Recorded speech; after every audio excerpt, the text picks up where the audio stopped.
를 좀 보자면요. 102페이지 좀 가보십니다. 102페이지. 정리라고 된 부분이 있어요. 정리. 거기 중에서 다른 것보다는 동그라미 3번을 별표 치시고,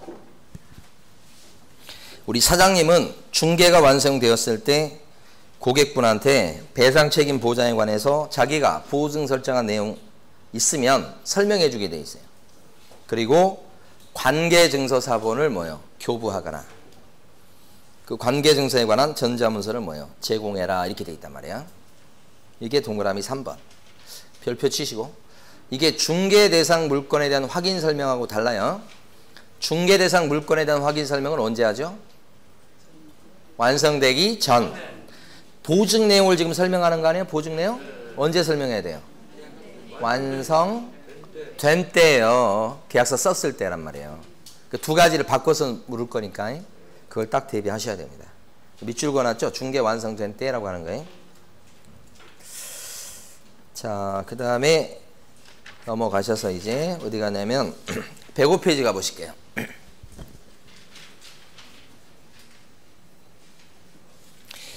반환채무 이행보장제도는 그 출제 비중은 그렇게 높지는 않아요. 그런데 내용도 많지 않고, 근데 짧은 내용인데 시험에서 나오면 조금 복잡한 내용이 있어요.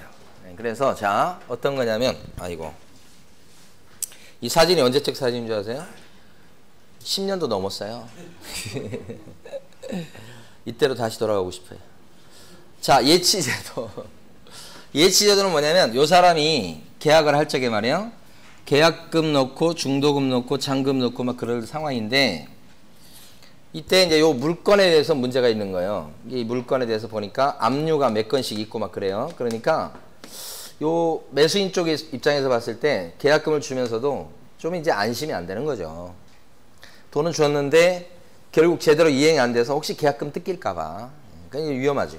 그런 그 불안감이 있을 수 있죠. 그럴 때 중간에서 사장님이, 부동산 사장님이, 자, 그렇게 불안하시면, 이런 것 때문에 불안하시다고 하니, 그럼 직접 이렇게 돈을 주지 말고 예치 명의자 이름으로 통장을 하나 만들어 갖고요. 그죠? 그 금고에다가 넣어놓읍시다. 그러니까 계약금이나 중도금, 잔금을 여기다 딱 넣어놨다가 금고에다가 완벽하게 서류에 넘어와서 등기까지 칠 수 있는 상황이 되면 그때 이거 가져가게 하시고, 만에 하나라도 만약에 등기 서류가 넘어오지 않아서 등기 가져오기 힘든 상황이면 여기 묻어놔져 있기 때문에 그거 찾아갑시다. 그럼 걱정 안 해도 되잖아요. 그런 뜻이에요. 그러니까 이 물건에 문제가 있어서 거래할 때 불안한 상대방이 있으면 이 상대방한테 그럼 돈을 직접 주지 말고 여기 묻어놓읍시다. 이렇게 묻어놓는 제도가 예치제도예요. 거기서 돈을 관리해주는 사람을 예치명의자라고 그래요. 이 사람이 주인공이에요. 그러니까 예치명의자 이름으로 통장을 만들어서 은행에다 돈 넣어놓는다고 생각하시면 돼요. 그랬다가 이행되면 가져가고, 이행 안 되는 상황이 발생하면 빼가고, 이렇게 하자는 거지 이게. 오케이. 그러면 문제 없어. 좋은 제도죠. 그럼 여기서 이제 오케이 할 텐데, 이런 제도가 뭐냐면 예치제도. 그럼 여기서 핵심은 뭐냐면, 중간에서 사장님이 이렇게 소개시켜가지고 여기서 그럽시다 그래 놓고 그렇게 할 수 있는데, 자, 문제는 뭐냐면 요 사람이 노할 가능성도 있죠. 매도인 입장에서 봤을 때는 나중에 돈을 받는 거 아니에요. 근데 이 부동산을 처분하고 가만히 있는 게 아니고 보통은 딴 부동산 거래하는 경우가 많거든. 새로 사거나 전세였거나. 그런 경우가 있을 수 있기 때문에 요 사람은 좀 싫어할 거야. 여기는 좋다 그러고. 그게 이제 요 제도의 맹점이에요. 그러면 이제 일단 묻어놓읍시다 하는 예치제도는 세부적으로 들어가 보면 이래요. 중간에 소개하는 부동산 사장님이 그 돈을 갖다가 완벽하게 등기 서류가 넘어올 때까지 묻어놓자고 권고하는 제도예요. 언제까지 묻어놓자고 하는 제도입니까? 언제까지 묻어놓읍시다 이렇게 하는 거예요. 계약에, 이런 표현이 좀 전문적인 표현이에요. 이행이 완료될 때까지. 계약의 이행이 완료된다고 하는 것이 좀 어려운 말이에요. 그러면 쉽게 말씀드리면 등기 넘어올 때까지 말이에요. 등기 넘어올 때까지 묻어놓읍시다 이런 제도예요. 그렇게 하자고 하도 여기 매수인이 불안해하니까 권고해볼 수 있다 이런 성격을 띠고 있어요. 그럼 아까 그림에서 그 매수인 쪽에서 그렇게 불안해하는데 중간에 소개하는 계곡이 말이에요. 이 제도를 갖다가 권고 얘기를 안 해줬어. 그러면 이 개혁공인중개사는 얘기 안 해준 계곡은 법을 위반한 겁니까? 아니라고 하는 거 왜 아닌 거예요? 여기 할 수 있다고 돼 있잖아요. 안 할 수도 있는 거예요. 안 해도 법 위반이 아닌 거예요. 그러니까 이 제도는 강행 규정으로 무조건 이용하게 돼 있는 제도가 아니고, 강행 규정 아니죠? 아니고 당사자가 오케이 합의가 있으면 이용할 수 있는 제도예요. 둘 중에 하나도 노하면 이용 못하게 되죠. 그래서 이것은 개업 공인중개사 같은 경우는 의무사항은 아니다. 이런 성격을 먼저 알아두셔야 돼요. 그래서 권고하는 제도입니다. 강제하는 거 아니고, 그 다음 권고 안 했다고 해서 법 위반 아닙니다. 이런 뜻이에요. 요거 이해하셔야 돼요. 요 두 가지 갖고 출제합니다. 언제까지 묻어놓자고요? 계약 체결이 완료될 때까지예요? 이행이 완료될 때까지? 체결이 아니고, 계약서 쓸 때까지가 아니고 등기 넘어올 때까지. 자, 요러고. 그럴 때 중간에서 돈 관리해주는 사람 주인공이 예치명의자예요. 이 사람이 통장 명의인이에요. 통장 개설자예요. 그 7명입니다. 자, 예치명의자가 누가 되느냐. 여기가 핵심. 일단 중간에 소개시킨 개공이 될 수 있어요. 그 밖에 법에 따르면 은행이라든지 은행, 그 다음에 공제사업자. 공제사업자 누구죠? 중개사 협회 얘기합니다. 공인중개사 협회. 예. 요새 협회가 지금 난리죠. 예. 문자 계속 오던데. 중개보수 때문에. 예. 중개보수 좀 0.4에서 0.7 이렇게 낮추는 것 같아요. 예. 그래서 이렇게 통과될 가능성이 높죠. 아무래도. 그러니까 협회 쪽에서는 이제 협회 회장이 단식한다고 문자 왔던데. 단식. 응? 응?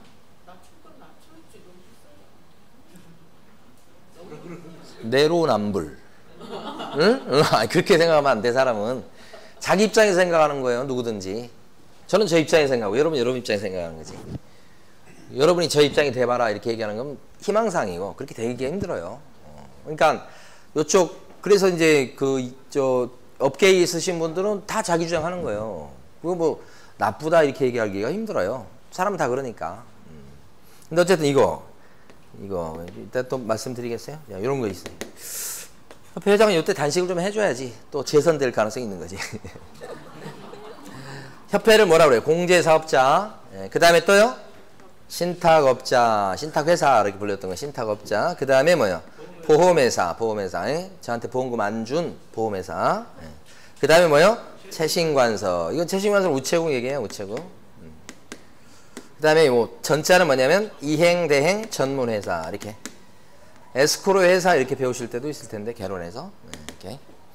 근데 여기서 보면 우체국이나 무슨 신탁업자나 뭐 협회, 공제사업 여기가 이제 예치명의자로 중간에서 돈을 관리해주면 생기는 게 있겠죠. 돈이 뭐 떨어지는 게 있겠죠. 그래서 하려고 그래요. 그런데 주인공은 누구예요? 부동산 사장님이에요. 가끔은 이제 문제가 있는 물건들을 부동산 사장님이 중개해 줄 때 돈을 자기가 딱 맡아 갖고 있다가 해결되면 돈 건네주는 걸로 하는 거 있잖아요. 그거예요 이게. 근데 그거 이제 부동산 사장님의 양심에 맡겨 갖고 하는 거지만 이것은 제도적으로 하는 거란 말이에요. 그래서 예치명의자의 1순위는 개공이에요. 요 6명까지 하면 총 7명만 될 수 있어요. 그 밖에 사람들은 예치명의자가 될 수 없어요. 그래서 사실 미국 같은 경우는 이런 예치명의자로 활약해주는 대표적인 사람이 변호사예요. 변호사 업무에 들어가 있어요. 근데 우리는 변호사는 예치명의자가 될 수 있다 없다? 없다. 그래서 시험에 나왔던 거고 법무사 이런 사람 될 수 없어요. 네. 여기 나와 있는 7명만 될 수 있고. 자, 매도인은 예치명의자가 될 수 있을까요? 매도인 당사자잖아요. 근데 그 당사자가 맡아가지고 있으면 안 되지 돈을. 공정성에 문제가 생기죠? 확실하게 안 되는 사람이에요. 그 다음에 소속 공인중개사 어때요? 예. 얘는 기출문제. 얘는 기출문제는 아니야. 자, 소공은 예치명의자가 될 수 있을까요? 소속 공인중개사? 없어요. 개공은 될 수 있어요. 개업 공인중개사는 될 수 있는데 소속 공인중개사는 될 수 없어요. 이런 걸 예상해봐요. 그 다음에 제3자 예치명의자가 될 수 있을까요? 7명을 뺀 그 밖에 제3자도 절대 될 수 없어요. 그러니까 여러분 교재에서는 다른 거 놔두시고 가로 2번에요. 105페이지 가로 2번에 보면 별표가 3개 돼 있죠. 그래서 가로 2번 큰 별표 하시고 회색 바탕 박스에 나와 있는 7명만 예치명의자가 될 수 있고 그 밖의 사람은 절대 예치명의자가 될 수 없어요. 예치명의자 물어봐요. 시험은 거의. 그러니까 이걸 철저하게 암기해 두셔야 돼. 예치명의자 7명. 개공하고 은공신 보채전. 개공하고 은공신 보채전. 이렇게 기억하셔야 돼요. 은공신 보채전. 이렇게 기억을 하시고요. 예, 그 다음에 또 가봅니다. 밑에 그 지금 예치기관은요, 여기 나왔잖아요. 계약금이나 중도금 넣어놓는 요 금고입니다. 금고. 그러니까 요 예치기관은 생각이 없어. 금고예요. 그냥 금고. 네, 이렇게. 아무것도 아니고 그러니까. 금고 역할을 하는데. 예. 그러니까 신한은행 그런 거 생각하시면 돼. 거기 통장을 거기다 개설했단 말이에요. 금융기관, 공제사업자 또 나오네. 공제사업자 누구예요? 협회. 협회입니다. 그 다음에 신탁업자. 여기도 신탁업자 있었죠? 등. 예치 업무 봐주는 데는 싹 들어가니까요. 예치기관은 다 될 수 있다고 볼 수 있어요. 그러니까 예치기관은 틀리게 낼 수가 없어요, 여러분. 그러니까 예치기관은 금고 역할이니까 이건 크게 신경 쓰지 마세요. 다 될 수 있어요. 그러다 보면 이 사람 이름으로 통장을 만들어서 여기다 돈을 넣는다는 뜻인데 여기 통장 명의인이 진짜 주인이죠. 신한은행이 진짜 주인이 아니고. 그래서 예치명의자를 좀 철저히 암기해 두시면서 요 성격까지. 그래서 위에 가보시게 되면 제일 위에 105페이지 보면 제일 위에 회색 바탕 박스가 있죠. 거기 보면 첫째 줄 끄트머리부터 거래계약의 이행이 완료될 때까지 묻어놓자고 하는 제도입니다. 이행이 완료될 때까지 그 시점 꼭 알아두시고 뭘 묻어놓자는 거냐. 계약금이나 아니면 필요하면 중도금까지 아니면 잔금도 묻어놓읍시다 이런 거죠. 누구 이름으로 묻어놓자고요? 제일 위에 개공하고 대통령령으로 정하는 자 명의로 묻어놓읍시다 이런 뜻이에요. 그래서 자, 그 밑줄 그은 것까지 보시면 될 것 같고요. 가로 1번에 보면 성격 나온 거 있죠. 아까 성격, 성격 아까 말씀드렸죠? 강제되는 제도가 아니에요.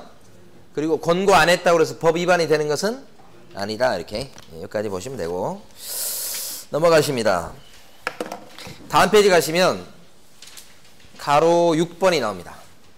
사실은 제도상 개업공인회사인 부동산 사장님이 예치명의자로 활약할 것을 기대하면서 이 제도를 만든 거예요, 여러분. 예치명의자로 개공이 활약할 것을 기대하면서 만들었다고요. 이 제도 자체를. 그래서 예치명의자로 개공이 되면 의무가 생겨버려요. 어떤 의무가 생기느냐. 그죠? 그게 가로 6번입니다. 돈 맡아주고 있으니까 어떤 의무가 생기냐면 첫 번째. 자기 소유의 예치금과 개공의 예치금하고 돈하고 분리시켜야 돼. 별도의 계좌를 터야 돼요. 그 다음에 그 돈은 관리하는 돈은 자기 돈이 아니니까 함부로 동의 없이 인출해서는 안 된다. 이게 중간에서 남의 돈 관리하는 사람의 기본 자세죠. 기본 자세 이렇게. 그 다음에 또요. 필요한 약정. 이건 신경 쓰지 마세요. 자, 요거 별표하십니다. 근데 시험 문제는 거기 동그라미 1번 내용이 시험에 많이 나온 거예요. 지금 방금 전에 읽었던 거. 근데 어렵지 않은 내용이에요. 분리시켜라. 함부로 꺼내지 마라 이거고. 자, 지금 상태에서 중요한 것은 동그라미 3번입니다. 이거 지금 예치명의자가 남의 돈 관리하고 있죠. 그러면 그 돈을 함부로 꺼냈으면 안 된다고 지금 법은 돼 있죠. 근데 자기 명의로 돼 있기 때문에 실제는 꺼내 쓸 수 있을까요, 없을까요? 있어. 실제는 꺼내 쓸 수 있어. 꺼내 써버리면 문제가 발생하죠. 우리 매수인 같은 경우에 다 이행하고 매도인 같은 경우에 다 이행하고 돈 가지러 딱 가서 이제 예치명의자한테 돈 내주시오 그랬더니 매도인이 뭐예요? 돈 다 써버렸다는 거야. 예치명의자 개공이 다 돈 다 빼서 써버렸어. 그럼 가져갈 돈이 없잖아요. 응? 그러니까 문제가 생길 수 있단 말이에요. 여기서 요거 아니고 자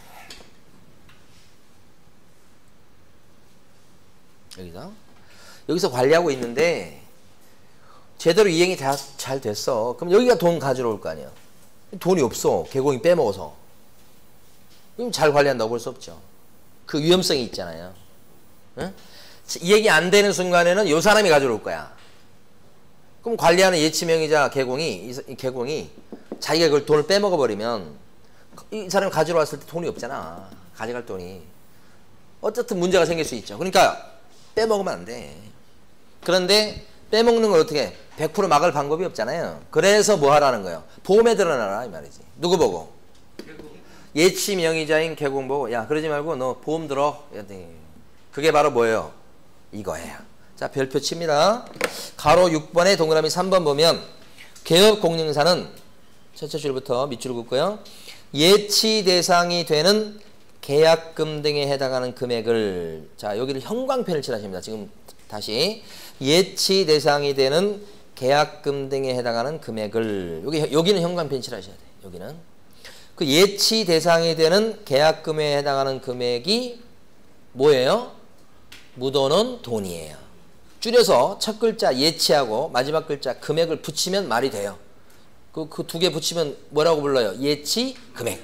예치 금액만큼은 설정하라 이 말이에요. 예치 금액만큼을 설정하시오 이런 뜻이죠. 예치 금액만큼을. 그러니까 지금 계약금 중도금 합쳐서 2억 8천만 원만큼을 갖고 있어. 예치 명의자인 개공이.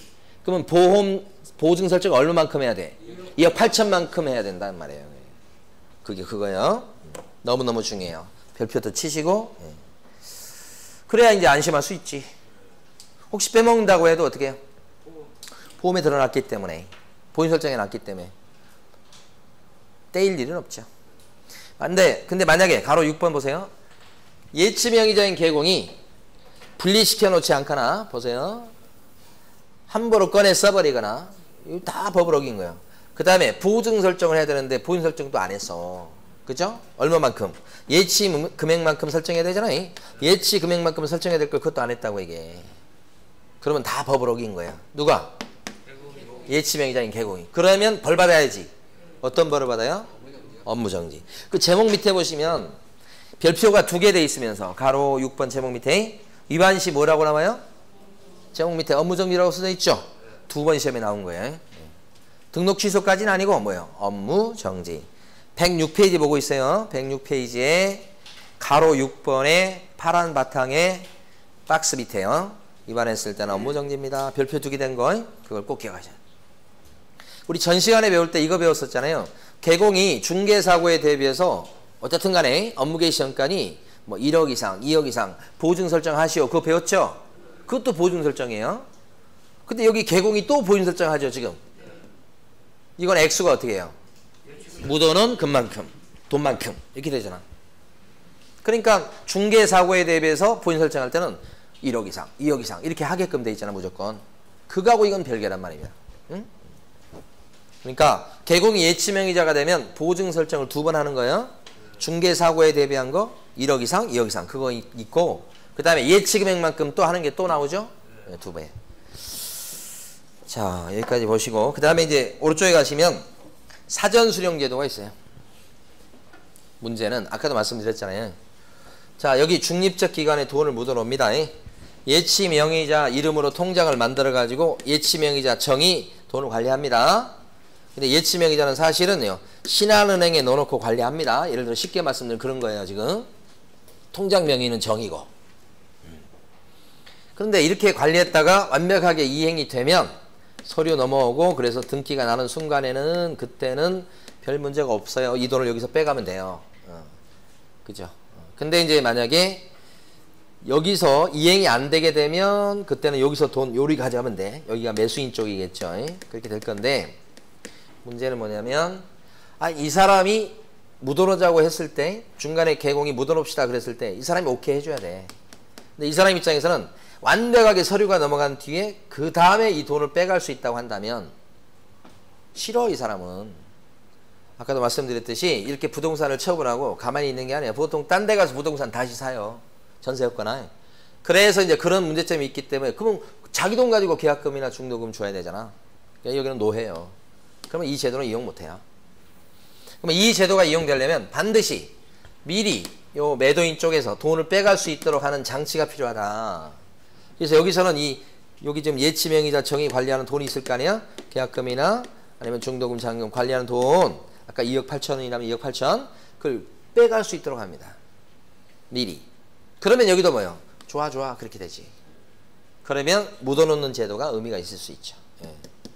예치제도를 이용할 수 있죠. 그러면 이 사람도 좋다 이렇게 할 겁니다. 그래서 여기서 보면 미리 빼가는 제도가 반드시 필요하다. 미리 빼가는데 문제는 뭐예요? 빼가놓고 이행을 제대로 하면 문제가 안 생겨요. 사고 안 터진다고. 근데 빼가놓고 이행을 안 하는 수가 나올 수 있겠죠. 그래 버리면 돈을 가져러 오는데 돈이 있어요 없어요? 없지. 벌써 빼갔으니까. 그럼 이 사람은 자기 돈 떼일 가능성이 있단 말이에요. 그래서 이 사람 보고 미리 가져가되 보증인을 세워놓고 가져가라고 해야 해요. 법은. 이 사람 보고 미리 가져가는 건 좋은데 야 너 어떻게 믿어? 너가 이거 이행 안 할 때 대비해서 야 보증인 세워놔. 그게 여기에요. 보증서 발행기관이죠. 그래서 거기서 보증서를 끊어. 보험료 내고서. 그래서 보증서를 여기다 갖다 맡겨. 보증서를 갖다 맡기는 반대급부로 뭘 빼와요? 계약금이나 중도금 잔금을 빼온다. 이렇게 되는 거지. 예? 그럼 여기서 보증서 끊어가지고 보증인 역할을 해주는 데가 어디예요? 딱 두 군데밖에 없죠? 어디하고 어디요? 금융기관하고. 금융기관 자주 나오네요. 또요? 보증보험회사. 서울보증보험회사 이런 데에서 보증서를 끊어주면 그걸 갖다 주고 돈을 빼간다 이 말이지. 그러면 매도인도 뭐예요? 오케이 하겠죠? 그 돈 가지고 이제 가서 계약금 중도금 치르면 되잖아. 그랬다가 혹시 이행 안 되는 일이 발생하면 돈을 가지고 왔을 때 돈은 없지만 돈 대신에 예치명의자한테 어떤 게 있어요? 보증서가 들려있잖아. 그러면 그 보증서를 갖고 여기 가서 야, 이 사람이 이행 안 했어. 돈 내놔. 그럼 여기는 뭐예요? 준다는 얘기예요. 약속이 돼 있어요. 예. 그럼 이쪽에서는 이걸 갖다가 보증서를 끊어줄 때 공짜 아니죠? 보험료 받고 끊어주겠죠? 아니 이거 보증 선다고 해서 맨날 사고 나는 건 아니잖아요. 그러니까 확률 계산을 하겠죠. 그래서 보험료를 받아서 여기 돈 벌라고 하는 거예요. 그러니까 보험료 받아서 벌어들인 수입이 사고가 나서 지급되는 것보다 크면 해요 여기. 확률로 따져봐야 되겠죠. 근데 지금 현실적으로는 이런 보증서를 발급해주는 기관이 있는가? 이게 없어 이게. 이게 없으니까 사전 수령 제도가 이용될 수가 없고 그러다 보니까 예치 제도가 뭐예요? 이용이 안 되는 거예요. 그러니까 현실적으로 이용 안 되는 걸 지금 제가 한참 설명드린 거예요 지금. 죄송하게도. 근데 시험에는 나오니까. 응? 그러면 우리 교재 107페이지 보세요. 107페이지 사전 수령 제도에서 별표가 2개 돼 있죠. 자, 한번 읽어봅니다. 계약금 등을 예치한 경우 매도인, 임대인 등 계약금 등을 수령할 수 있는 권리가 있는 자는 여기까지 끊으셔야 돼. 그러니까 매도인, 임대인은 이 말하고 똑같아요. 돈 받을 사람은 이런 뜻이에요. 매도인은 이 말이에요. 당해 계약을 해지한 때 계약금 등의 반환을 보장하는 내용의 금융기관 또는 보증보험회사가 발행하는 보증서를 계약금 등의 예치 명의자한테 교부하고 계약금을 미리 수령할 수 있다. 사전 수령하려면 우리 저기 뭡니까? 매도인은 반드시 뭐가 필요해요? 세채줄에 있는 보증서 필요하죠? 보증서에 동그라미 치시고 보증서가 중심이 되는 단어입니다. 세채줄에서 보증서가 있어야 미리 돈을 빼가는 거예요. 근데 그 보증서는 앞쪽에 보면 누가 끊어준 거예요? 금융기관하고 보증보험회사가 발행해 준 거예요. 근데 그 보증서에 뭐라고 써져 있다고요? 둘째 줄. 혹시 당해 계약이 잘못돼서 해제가 돼서 깨진다면 내가 대신 계약금 등의 반환을 보장해 줄게 라고 적혀 있다고. 그런 보증서를 갖다가 끊어와서 자 셋째 줄 끝부분 누구에게 갖다 줘야 돈을 미리 빼갈 수 있다? 예치 명의자한테 갖다 주고 미리 돈을 빼갈 수 있다. 이런 뜻이에요. 예치 명의자한테 이렇게 된 거죠. 자 거기까지 보시고 자 그 다음에요. 뒤에 가면 이제 금지행위 나옵니다. 금지행위는 이제 이거저거 많아요. 그런데 자 실제 이제 시험에 나오는 것들 위주로 해가지고 정리를 해보도록 하겠습니다. 금지행위가 이제 한 문제예요. 근데 내용은 상당히 많이 들었어요. 금지행위가 한 문제인데 총 14가지 금지행위가 있어요. 하면 안 되고 처벌받아요. 형사처벌. 그런데 옛날부터 한 7가지는 옛날부터도 금지행위였고 이번에 새로 금지행위로 들어온 게 요 7가지가 있습니다. 그 7가지가 금지행위인데 이걸 교란행위라고 그래요. 그래서 시험에서는 교란행위에 대해서 잘 봐두셔야 돼요, 여러분. 교란행위가 무조건 시험에 나오는 거니까. 그럼 교란행위는 금지행위예요, 아니에요? 금지행위예요. 금지행위 중에서 새로 생긴 것을 교란행위라고 불러요. 거래질서 교란행위. 예. 그 다음에 금쟁이 7가지 있었던 거고요. 그걸 하나씩 14가지를 보도록 합니다. 예. 자, 먼저 108페이지. 자, 이거 하나씩 보도록 하는데요. 네모 1번. 첫 번째 금쟁이는 잔뜩 써놨지만 시험에서 그렇게 중요하지 않아요. 여기 보시면 이 사람 코 커진 거 보이시죠? 개혁 공인인상 코가 엄청 커져서 말을 할 때마다 커지기 시작해. 왜 그런 거예요? 거짓말하면 코가 커진다고. 그림 배트에서 해제돼요. 해제될 기미도 안 보이는데. 그래가지고 손님들의 판단을 잘못하게 만든 거예요. 그러면 금지행이에요. 시세가 10억이에요. 실제 시세는 9억밖에 안 돼. 막 10억이라고 뻥치는 거예요. 거짓말. 응? 판단을 걸치게 하는 거야. 그러니까 이런 것은 시험 지문에 나오면 여러분이 틀릴 수가 없어요, 여러분. 그래서 첫 번째로 뭐 내용이 별거 없어요. 다만 여러분이 읽어보실 때 거기 가로 1번에 보면 판단을 그르치게 하는 행위다 이렇게 돼 있어요. 그래서 그게 이제 동그라미 1번에 있는 것처럼 거래상 중요 부분에 대해서 기망이 뭔지 아시죠? 속였다는 거예요. 가격 조작, 이런 거. 이게 다 여기 들어갑니다. 과장 광고 이런 거. 동그라미 2번 둘째 줄 보면 소송 중인데 숨긴 거 이런 거예요. 그죠? 이게 다 여기 판단을 그르치게 하는 행위에 들어갑니다. 이렇게. 그래서 이제 가로 3번에서 동그라미 1번 그 세 줄 한번 읽어보세요. 가로 3번에 동그라미 1번 세 줄.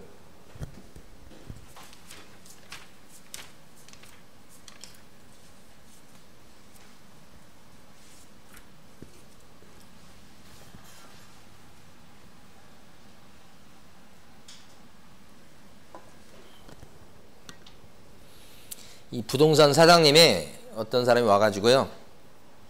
팔아주시오 그랬는데 한 3억짜리밖에. 그때 실제는 한 예를 들어서 한 2천만 원짜리 땅이었는데 배인 4천만 원을 팔아준 거예요. 2천을 남겼죠. 그래서 땅 주인이 1,000만 원 먹고 부동산 사장님이 1,000만 원 먹은 거예요. 그러면 땅 주인도 팔아본 땅 주인도 좋고 부동산 사장님도 좋고 누구만 피본 거예요? 산 사람만. 이게 뭐예요? 가격 조작이에요. 가격을 시세를 제대로 알려주지 않은 거예요. 그 잘못이 있는 거예요. 이렇게. 자, 요것도 판단을 그렇게 하니. 누가 보거나 이건 다 뭐 아이고 잘못됐다라고 생각하실 거예요. 자, 오른쪽 갑니다.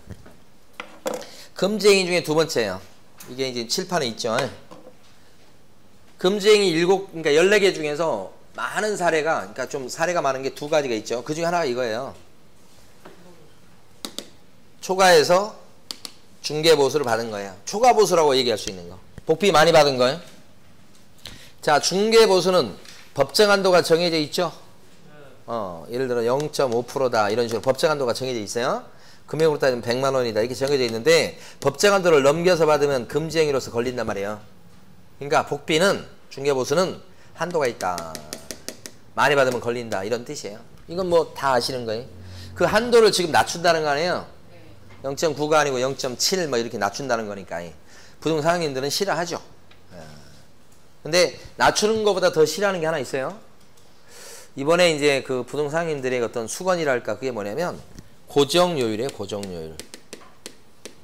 낮춰도 고정요율이면 받아들일 거예요.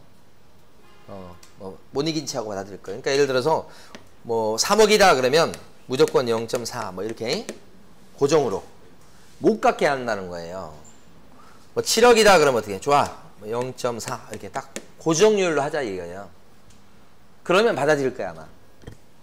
그러니까 옛날부터 이걸 원했어요. 왜냐면 그 손님들이 와서 계약을 0.9%는 뭐예요? 다 깎는데. 그래서 0.4, 5 받고 막 이러거든요. 그러니까 이게 씨름하다가 그냥 진 다 빠져요. 그러니까 그러지 말고 좋아. 계약했어. 얼마? 딱 보면 0.4 그러면 0.4 군말 없이 그냥. 그거 하고 싶은 거예요 사장님들은. 고정률로 해달라는 거예요. 낮추는 건 그 다음 문제예요 사실은. 그러니까 법정 한도를 만약에 넘겨서 받았다 그러면 걸리는데, 자 핵심은 뭐냐면 부동산 사장님이 중개만 한다고 생각하시면 안 돼. 이게 큰 착각이야. 부동산 사장님이 하는 것 중에서 중개 말고 분양시켜주는 거 있죠. 그 다음에 컨설팅 하는 것도 있어요. 부동산 컨설팅. 그 다음에 상가 중개하신 분들은 영업권 소개하는 게 있어요. 가게 권리금 해주는 게 있어요. 권리금 가게 넘기게. 이런 건 중개가 아니에요. 부동산 사장님이 하면 무조건 중개라고 착각하시는 거예요. 그것부터 생각을 고치셔야 된다고. 이런 건 중개가 아니에요. 응? 이 영업권은 중개 대상 물건에 들어가요, 안 들어가요? 그 가게가 장사가 잘 때 권리금 1억에 그 가게를 인수받게 만들어주는 거예요, 이거. 그 영업권은 중개 대상물에 안 들어가요. 그러니까 이건 중개 활동 자체가 아니에요, 이런 것들은. 중개가 아니니까 분양대행료를 얼마 받든 법에 안 걸려요. 이 분양대행료는 법정 한도가 이게 없어요, 이거. 법정 한도가 있는 건 중개만 있는 거예요. 이거 뭐 11월부터 지금까지 매번 강조해서 말씀드린 거예요. 그래도 생각이 안 고쳐져, 사람은. 부동산 사장님이 하면 무조건 중개라고 착각하기 쉬워요. 그러면 안 된다고. 한 10달쯤 됐으면 이제는 고쳐야지, 이제. 그러니까 상가하시는 분들이 해고 권리금 받은 게 1억을 받아먹게 해주고 1,000만 원을 받았어. 그러면 1억에 1,000만 원은 10%예요. 그래도 안 걸린다니까, 그러네. 그럼 법 위반이 안 해요. 법에서 규제를 안 해요, 그건. 이거예요. 근데 복비를 많이 받으면 걸려요. 자, 그 다음에 그래서 이거 가로 1번을 설명드린 거예요, 지금. 109페이지. 여러분들은 동그라미 1번 판례 기출문제에 뭐 수십 번 나온 거예요. 동그라미 2번. 아직까지 많이 나오지 않았지만 여러분들이 나올 거라고 대비하셔야 돼. 그래서 거기 보면 동그라미 2번에 보면 가로 1번은 하나도 빼지 말고 다 읽으셔야 돼요. 영업용 건물의 영업시설, 비품 등 유형물이나 나온 거 있죠. 거래처, 신용, 영업상의 노하우, 점포 위치에 따른 영업상의 이점, 이것에 대해서 권리금을 주는 것이거든요. 그 밑줄 그어진 것을 여러분들은 영업권이라고 하셔야 돼. 영업권 사고 팔 수 있어요, 여러분. 그때 주는 돈이 권리금이에요. 근데 권리금 받고 영업권 사고 파는 것을 소개시켰다. 그러면 중개가 아니에요. 자, 거기 셋째 줄부터 봐요.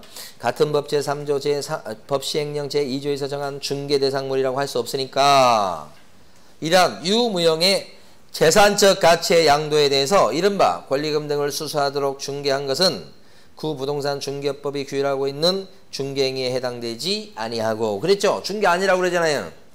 판사가 그러잖아요, 판사가. 내가 볼 때마다 느끼는 게 이것이 이제 앞에 분명히 뭐라고 돼 있어요. 중개상물이라고 할 수 없으므로 해놓고 그러한 유무형의 재산적 가치의 양도에 대해서 이른바 권리금을 수수하도록 중개한 것은 그랬잖아, 지금. 그래 놓고는 뒤에 가서 뭐라고 그래? 중개가 아니다라고 또 자기가 자기 말을 뒤집고 있잖아요. 이거 이제 옥의 티지. 제가 판사라면 그렇게 안 합니다. 앞쪽을 자, 권리금 등을 수수하도록 알선한 행위는 이렇게 한단 말이에요. 저보고 쓰라면. 예? 알선한 행위는 중개예요, 아니에요? 중개가 아니다. 이게 정확한 표현이지. 중개가 아니니까 같은 법이 규정하고 있는 중개보수의 한도액 역시 이러한 거래 대상의 중개행위는 적용되지 않으니까 이거 권리금 10% 챙기고 20% 챙기고 그래도 법에 걸리지 않는다는 뜻이에요. 네. 지금 이렇게 자세하게 설명드릴 시간이 없는데 지금 시험이 내일 모레인데. 그렇죠? 자, 두 번째는 뭐냐? 가로 2번 보면 다른 명목으로 받은 것도 다 합친다는 거예요. 두 번째는 쉬워요. 잘 보세요. 이게 지금 이 집이에요. 이거 중개해주면 법이 정한 법정 한도가 100만 원이라고 가정하는 거예요. 그런데 중개보수를 100만 원 챙기고 법정 한도 챙기고요. 그 다음에 사례비나 수고비 명목으로 300을 더 챙겼어요. 그러면 이거 금지행위예요, 아니에요? 금지행위가 된다. 그죠? 이렇게 쉬운 게 없어요, 이제. 이거 합쳐서 금지행위야. 다른 명목으로 받은 게 있죠? 그러면 어떻게 된다고? 합친다. 이거 이제 두 번째 배우는 거예요. 합쳐야지 의미가 있어요. 만약에 이거 합치지 않으면 다른 명목으로 다 챙겨버려요. 그러면 다 빠져나가는 거죠. 그래서 무조건 어떤 명목이 됐든 어떻게 합친다 이런 뜻이에요. 내용 별거 없어요. 그러니까 중개보수를 빵원 받고 이거 중개했는데 광고비로 300을 챙겼어. 금지행위야? 네. 합친다니까요, 그러네. 이것만 갖고 판단하면 안 된다고, 합치니까. 그죠? 중개보수를 100만 원 받고 그림을 한 점 받았어요. 금지행위요? 네. 여기서 이제 금품이라고 되어 있기 때문에 돈만 얘기하는 건 아니에요. 값어치 있는 걸 다 얘기하는 거예요. 그래서 이것은 뭐 읽어보시면 알 겁니다. 자, 110페이지 가보십니다. 이번에 초과해서 어떻게 여기 빨간 거 조문 어떻게 해야 금쟁이요? 받아야 금쟁이. 받는 거라고 돼 있잖아. 받는 거 현실적으로 받아야 금쟁이라고 써져 있는 거예요, 지금. 네. 그러면 여기서 지금 보세요. 법정 한도가 100만 원인데 부동산 사장님이 중개해주고 나서 중개했을 때만 얘기하는 거예요. 지금 300만 원 달라고 조르고 있어요. 법정 한도 100만 원인데 그래도 내가 너무 힘들었어. 그러니까 300만 원 달라고 요구하는 거예요. 그랬는데 손님은 뭐예요? 안 주려고 버텨. 자, 금지행위예요, 아니에요? 아직은 아니에요. 요구만 했지 아직 받은 게 아니잖아요. 금지행위 아직 아니지. 근데 손님이 그냥 버티다가 하도 그러니까 어떻게 돼? 줬어, 그냥 입금시켜서. 법정 한도가 100만 원이란 전제하에서 얘기하는 거예요, 지금. 300만 원 입금되는 순간에 뭐가 돼요? 금지행위. 그러지.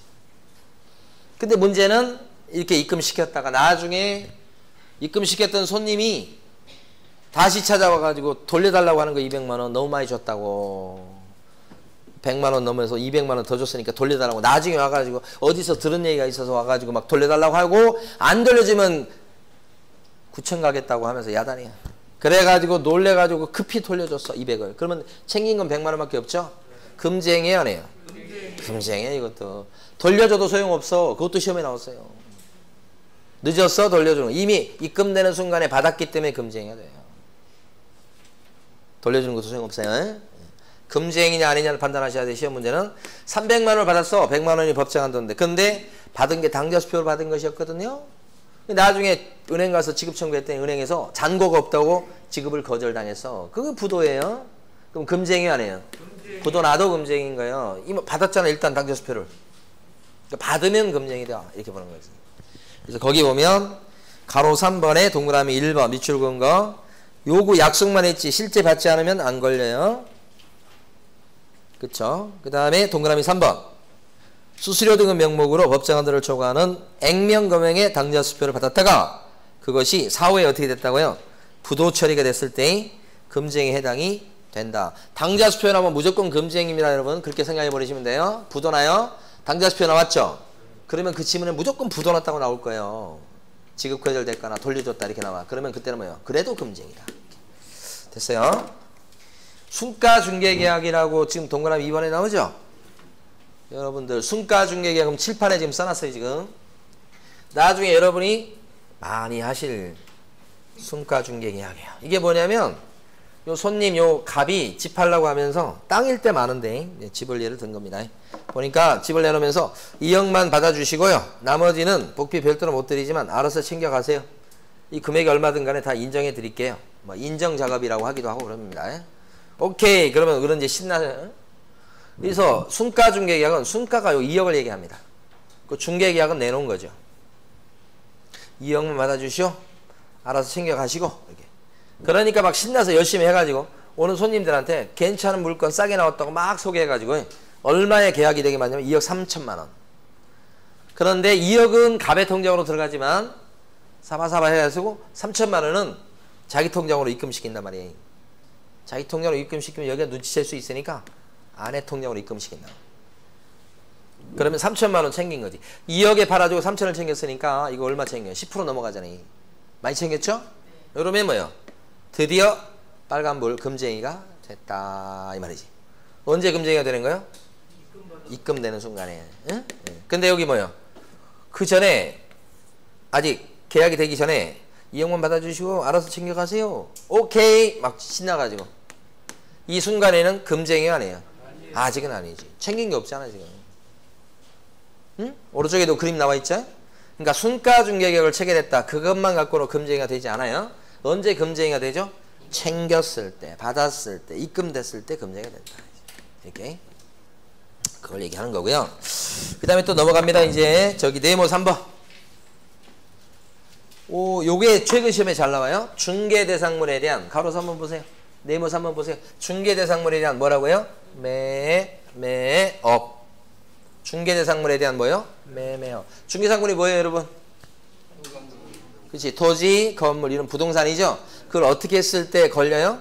사타 팔고, 사타 팔고, 사타 팔고. 매매업이 금지행위죠. 그럼 여러분들이 이제 금지행위 관련돼 있잖아요. 여러분들이 나중에 건물을 갖고 있어요. 그래서 그 건물에서 임대사업을 하셔요. 여러분들이 금지행위예요, 아니에요? 아니에요. 왜 아니죠? 임대업은 하지 말란 그 행위에 들어가지 않잖아요. 하지 말라고 는 뭐예요?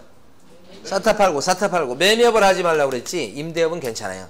임대사업은 많이 하세요. 그러니까 이건 금쟁이가 아니다. 여러분 할 수 있어요? 근데 자 질문.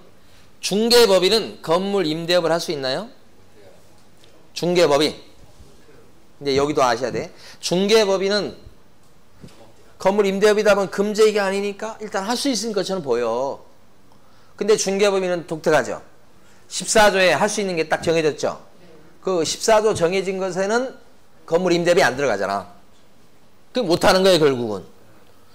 개인인 여러분들은 할 수 있고 공인중개사 개공은 법인은 못하는 거단 말이에요. 이해되십니까? 그게 이해가 돼야 돼 이제. 저게 무슨 소린고 그러면 곤란해요. 이 순간에 지금. 자 건축 자재 있죠? 시멘트나 이런 거. 건축 자재를 갖다 사타 팔고 사타 팔고 하고 있습니다. 금쟁입니까? 기출문제 이게? 아니죠. 하지 말란 지시긴 한데 이게 건축 자재가 중개 대상물은 아니죠. 건축물 매매업 그러면 금쟁이가 될 거예요. 건축 자재는 아니지. 그러니까 금쟁이가 되려면 중개 대상 물건에 대해서 뭘 했을 때 걸려요? 매매업. 그러니까 토지에 대해서 사타 팔고 사타 팔고 하고 있어요. 금쟁입니까? 네, 이렇게 하는 거예요. 이렇게. 두 개 다 동그라미가 돼야 돼요. 임목에 대해서 매매업을 하고 있습니다. 금쟁입니까? 네. 임목도 중개 대상 물건에 들어가죠? 매매업. 하지 말란 짓이잖아요. 이렇게. 그게 이제 저기 112페이지요. 네모 3번을 본 겁니다, 지금. 네, 그래서 금쟁이에 해당되는 것을 위에 써놨고 금쟁이 아닌 걸 밑에 써놨어요. 밑에 써놓은 것도 잘 보시기 바라고. 그 다음에 네모 4번. 제목이 뭐라고 돼 있어요? 무등록 중개업자와의 무슨 행위다? 협조행위다. 협력행위다. 네. 여기서는 이제 여러분들은 자 여기가 되는 거 개공 A가 되는 거야. 부동산 사무실 운영하고 계세요. 근데 B가 와요. B 이분이 와서 사무실에 앉아서 차를 내드리니까 그때부터 이제 이분이 말씀하기 시작하죠. 자기가 자격증이 없어서 그렇지 왕년에 부동산 사무실도 해봤고 내가 아는 손님들이 얼마나 많은 줄 아냐 이렇게 하면서 막 자기 자랑을 잔뜩 해요. 쭉 가고서 자랑 끝에 하는 소리가 뭐예요? 그래서 내가 물건이나 사람을 물고 오면 사장님하고 이거 사무실에서 계약하면 좋잖아. 사장님도 대신 나한테 좀 떼주라 이거지. 그걸 원하시는 거예요. 이 사람 무자격자예요. 에? 무등록 상태예요. 근데 요렇게 같이 하게 되면 사장님도 좋고 이분도 좋고 그렇게 되는 거죠. 아니에요? 사장님도 좋잖아. 건수 늘릴 수 있으니까. 여기도 좋잖아요. 돈 벌 수 있으니까. 그런데 이제 이렇게 되면 무자격 무등록자가 막 시장에서 활개를 치는 결과가 되잖아요. 그래서 못하게 하는 거예요. 이런 분이 있을까요? 없을까요? 지금? 지금도 있어요.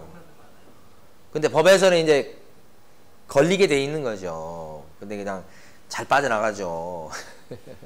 이런 분들. 그래서 무등록 중개업사를 통해서 물건이나 사람을 소개받거나 명함을 파줘요.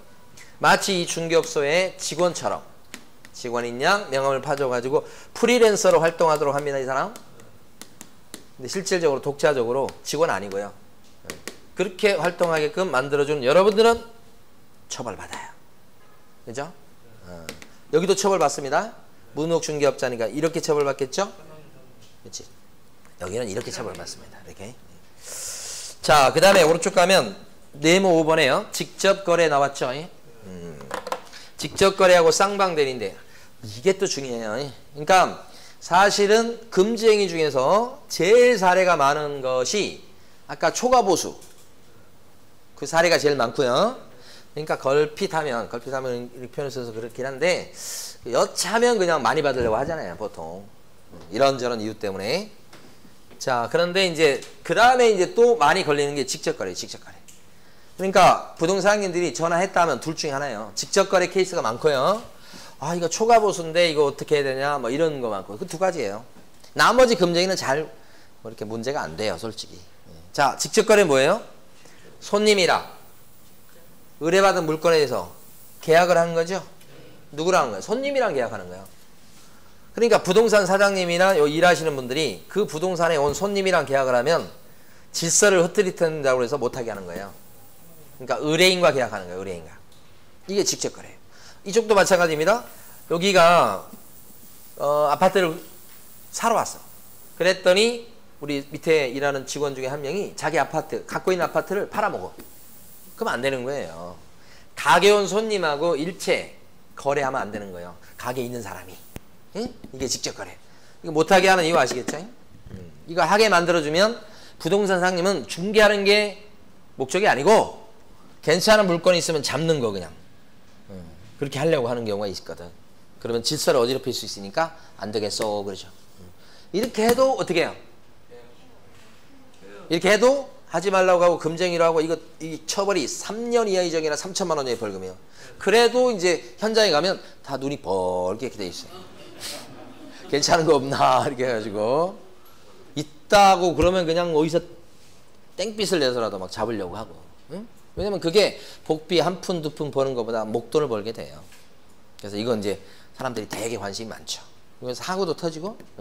제가 아시는 분도 제주도에서 하시는 분이에요. 그래서 벌써 한 5, 6년 된 것 같아. 그분도 제주도 땅값 막 올라오고 그랬을 때 재미 많이 봤어요. 그래서 막 그때는 뭐 시험 끝나고 나서도 몇 년 지나고 나서도 매마다 보면 그 귤 보내주고 막 그랬어. 그리고 가끔씩 이제 전화해가지고 뭐 물어보기도 하고 그러긴 했었는데 갑자기 귤이 안 오더라고. 근데 나중에 전화가 왔는데 보니까 이분이 고초를 겪고 계시더라고. 이 직접 거래야. 직접 거래라.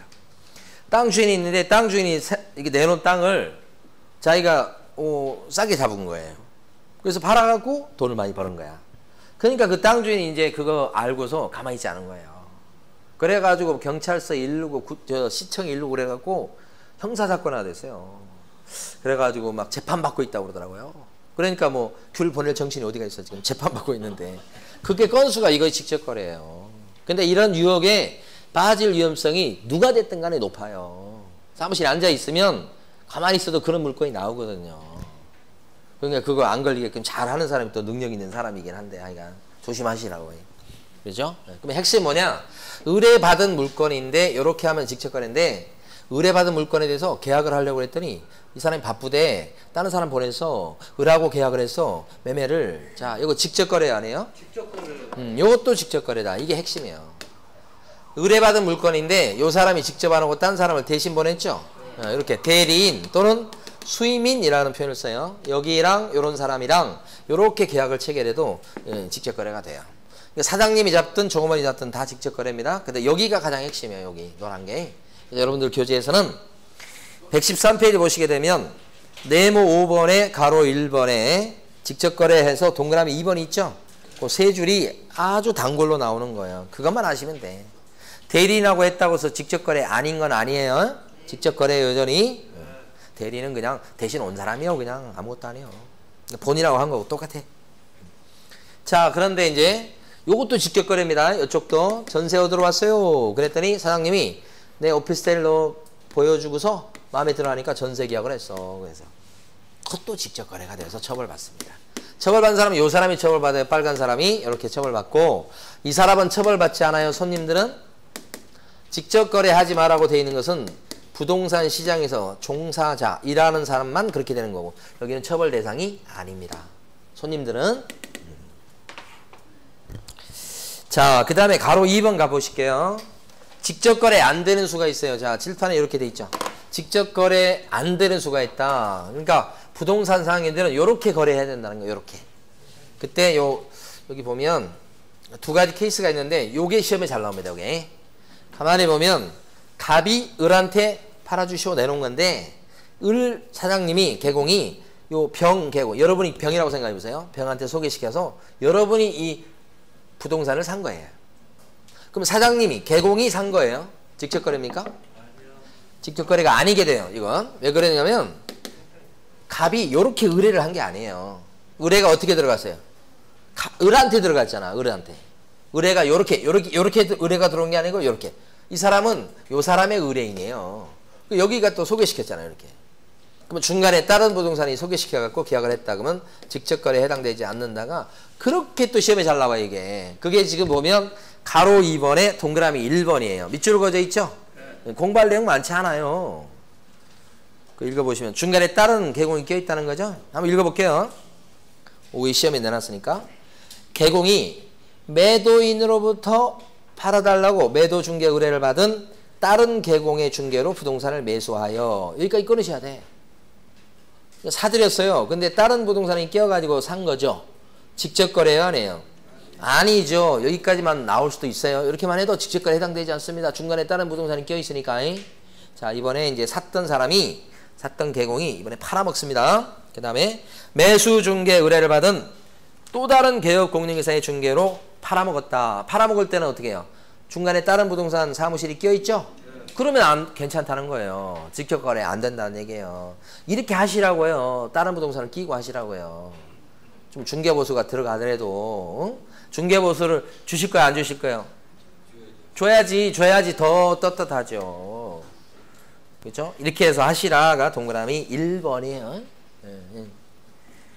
자, 그런데 이제 동그라미 2번 케이스는 이거 팔아주세요. 보니까 싸게 나왔네. 싸게. 그래서 잡고 싶어.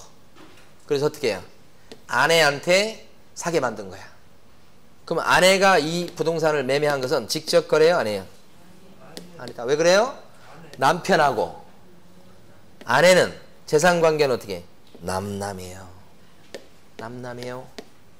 아직도 이거 모르신 분 계시는 것 같아요. 재산관계는 뭐예요? 남남이야. 남남. 재산관계는 남남. 직접거래 해당되지 않습니다. 이렇게 남남인 사람들 많죠? 가까운데도 누가 있어요? 장인어른, 뭐 처제 많잖아요. 처제를 이렇게 씁니까? 저는 처제가 없어서 이렇게 형제도 있고 동생 많잖아. 남남이에요. 그래서 이제 현실적으로 여러분들이 괜찮은 물건이 있다 그러면 명의신탁을 이용하는 방법도 있어요. 근데 들통나면 아작이 나는 거예요. 다른 사람 명의를 빌려서 산다고요. 근데 그거 적발하기가 쉽진 않아요. 사실은. 그래서 만약에 여러분이 재산이 수백억이 있어. 그러면 좀 조심하셔야지. 뭐 다른 거 조사 들어오다가 다 털 수가 있으니까 그건 하는데, 그 정도 아니고 그냥 개인들 조그만 건 그것 갖고는 그렇게까지 조사 들어올 일이 거의 없거든요. 특별한 경우 아니면. 저희들도 마찬가지예요. 뭐 저 수입이 얼마나 된다고. 그런데 세무사에 따라서는 진짜 정말 정석으로 하는 거예요. 정석으로 그 세금을 엄청 많이 내는 거야. 그러니까 많이 내니까 다른 세무사가 아니 선생님 무슨 세금을 이 정도 수익 갖고 이렇게 내? 저한테 얼마 내야 되는데? 아이 환급 받지. 그래? 그래서 사실은 그렇게 문제 안 돼요. 그러니까 명시탁도 한번 생각해 보시고. 근데 제가 그랬다는 소리를 하시면 안 돼. 골치 아파 나중에. 교사 이렇게 되면 안 돼. 명시탁 사주하고 이런 사람들도 처벌받아요. 그러니까. 자, 이렇게 별개라고 별개. 요건 사실 근데 출제가리가 잘 아니고 요것이 주로 출제돼요. 밑줄 그어놨죠. 그 다음에 제일 밑에 가시면 이제 쌍방대리, 일방대리 있는데, 아이고야, 우리가 지금 진도가 이렇게 가가지고는 어떻게 합니까? 자, 여기 봐요. 쌍방대리 보세요. 대리는 대신 계약하라고 대리권을 주는 거예요. 대리권. 그죠? 대리권이 있네, 없네, 이거 가지고 많이 문제가 돼요. 그런데 쌍방대리 뭐냐? 이 손님이 전세 놔주쇼 하면서 대리권도 줘. 계약을 대신 체결해 달라고 대리권을 줘. 여기도 뭐예요? 전세 얻는 사람인데 전세방 구해주세요 하면서 여기도 바쁘대 대리권을 줘. 그러면 둘 다 못 온다는 거예요. 그러면 을개공은 혼자서 계약을 체결해야 돼. 을개공이 혼자서 계약을 체결하면 이거 어떻게? 행복할까요? 아니면 슬플까요? 무지하게 행복하지. 왜요? 시비 걸 사람이 없잖아요. 그게 행복한 거예요. 저희 안사람이 우리 아들들이랑 해외여행을 떠나면 저는 어떻게 될까요? 행복할까요? 아니면 슬플까요? 슬퍼요. 여기는 둘 다 안 온다 그러면 좋은 거예요, 사실은. 근데 이렇게 되면 요 사람이나 요 사람을 해칠 염려가 있다고 보는 거예요. 그래서 법에서는 쌍방을 대리해서 혼자 계약 체결하는 것은 금지행위가 돼서 이렇게 처벌받습니다. 이렇게 하시면 안 되는 거예요. 그런데 이제 이게 시험에 잘 나오죠. 한쪽은 대리권을 줘. 못 온대. 근데 요 병은 뭐예요? 전세방 구하는 사람인데 이 사람 와요. 대리권을 안 줘요. 그러면 이 사람은 미국 가가지고 지금 전세 계약을 하러 오기 힘드니까 대리권을 주고 갔단 말이에요. 그랬을 때 이렇게 전세 계약을 체결할 수 있죠. 이런 한쪽은 대리권을 주고 한쪽은 안 주고 그래서 이렇게 둘이 전세 계약을 체결하가 이런 건수 많아요. 이런 것은 뭐라고 불러요? 쌍방대리가 아니죠. 한쪽만 대리권을 줬죠. 일방대리. 일방대리는 필요해요. 그리고 문제가 별로 없어요. 견제할 사람이 있죠. 혼자서 북치고 장구치고 하는 거 아니죠. 전개할 사람이 있으니까 괜찮아요 이렇게 하는 거지. 괜찮아요 이렇게 하는 거지. 그래서 금쟁이가 아니다. 근데 시험 문제에서는 여러분 이제 교재에서는 가로 3번에 동그라미 3번 밑줄 그어져 있죠. 그러니까 요 페이지 공부하실 때 밑줄 그은 세 군데만 공부하시면 돼요. 동그라미 3번에 보면 개혁공인중개사가 매도 의뢰인의 위임을 받아서 매수 의뢰인과 매매 계약을 체결하는 것은 이렇게 나왔죠. 누구의 위임을 받았다고요? 매도 의뢰인. 그래서 매수 의뢰인과 계약을 체결하는 것은 어떻게 돼요? 일방대리에 해당돼서 금지행위가 아니다. 이 부분. 자, 그러면 칠판 봐봐요. 이 지문을 맞출 수 있어야 돼요. 매수 의뢰인과 개공이 계약을 했습니다. 매매 계약을 체결했어요. 이렇게 딱 나와 지문이 1번 지문이 이렇게 나왔다고 쳐요. 매수 의뢰인과 개공이 매매 계약을 체결했어요. 직접 거래예요? 아니에요? 직접 거래입니다. 금지행위예요? 아니에요? 금지행위가 됩니다. 이렇게. 누구랑 계약했으니까? 의뢰인과 계약. 누가? 개공이. 자, 두 번째 2번 지문요. 매도 의뢰인의 위임을 받아갖고 개공이 전부 다 개공 얘기입니다. 지금 전부 다. 매도 의뢰인의 위임을 받아서 개공이 자 매수 의뢰인과 계약을 체결했다. 매매 계약을. 직접 거래입니까? 아니요. 왜 아니죠? 매수 의뢰인과 계약했는데 위임을 받아서 했다고 돼 있죠. 위임을 받아서. 위임을 받아갖고 했다고 돼 있죠. 그럼 이게 대리권을 받아서 한 거예요. 그러면 이것은 뭐예요? 직접 거래가 아니고 일방대리. 따라서 금지행위에 해당되지 않습니다. 두 개를 구별할 줄 아셔야 돼요. 차이가 뭐예요? 차이가. 밑에 것은 위임을 받아 대리권을 수여받아 이 말이 들어가죠. 대리권 수여받아 이 말도 똑같은 말이에요. 대리권 수여받아 같은 말로 위임을 받아가지고 했습니다. 그러면 금지행위가 아니고 그냥 그 말 없으면 어떻게 해요? 의뢰인과 한 거니까 직접 거래가 돼서 금지행위가 되고 두 개를 잘 구별하실 거. 자 넘기시고요. 이제 어디 가시냐면 116페이지. 자 네모 6번 가십니다. 네모 6번은 탈세 등 관계법령을 위반할 목적으로 이렇게 나왔죠. 거기까지 끊으시고 제목에서 탈세 등 관계법령을 위반할 목적으로 그러면 탈세할 목적으로 생각하시면 돼요. 소유권 보존 등기 또는 이전 등기를 하지 아니한 부동산이나까지 끊어 읽으시고 끊어서 그 다음에 또요. 관계법령의 규정에 의해서 전매 등 권리 변동이 제한된 부동산의까지 끊어 읽으시고 이 두 가지 부동산요. 그 부동산에 대해서 두 가지 부동산에 대해서 매매를 중개하는 것이 금지행위예요. 매매를 중개하는 것이 금지행위다. 그걸 한마디로 뭐라고 부른다고 끝에 나와요 지금? 투기 조장행위. 칠판의 제목도 그렇게 돼 있죠. 투기 조장행위. 그러니까 여기서는 두 가지 부동산을 매매하게끔 소개시킨 거예요. 첫 번째 부동산이 어떤 부동산이죠? 등기가 안 난 부동산이에요. 응? 두 번째 부동산은 어떤 부동산이죠? 전매가 막혀있는 부동산이죠. 전매가 제한되어 있는 부동산이죠. 이 두 가지 부동산에 대해서 어떻게 해요? 매매하게끔 소개시키면 그게 투기조장행위예요. 그 중에 시험에서는 첫 번째 부동산이 잘 나와요. 보세요. 을이 이 부동산을 사가지고 병한테 팔아먹었어요. 근데 을은 이걸 사가지고 자기 앞으로 등기를 가져와서 그 다음에 또 뭐예요? 병 앞으로 등기 넘겨줄 건데 자기가 사가지고 팔아먹었는데 등기는 갑하고 병이 거래한 것처럼 서류를 다시 만들어서 병 앞으로 직접 등기를 하고 자기는 빠져요. 그러면 을은 중간에서 취득세 같은 거 안 내겠죠? 양도소득세도 탈세하겠죠? 이렇게 탈세하는 거예요. 이것을 미등기 전매라고 해요. 미등기 전매. 그러면 탈세를 할 수 있게 돼요. 좋아요. 이 사람 입장에서는. 다른 말로 하면 중간생략 등기라고 하지. 그러니까 미등기 전매하게끔 도와줬어. 정이. 그러면 정은 뭐예요? 투기조장행위예요. 그러니까 이걸 방금 전에 읽어본 걸 그대로 표현하면 이전 등기 되지 아니한 부동산 있었나요? 이 등기 안 난 부동산에 대해서 매매하게끔 뭐예요? 중개해 준 거예요.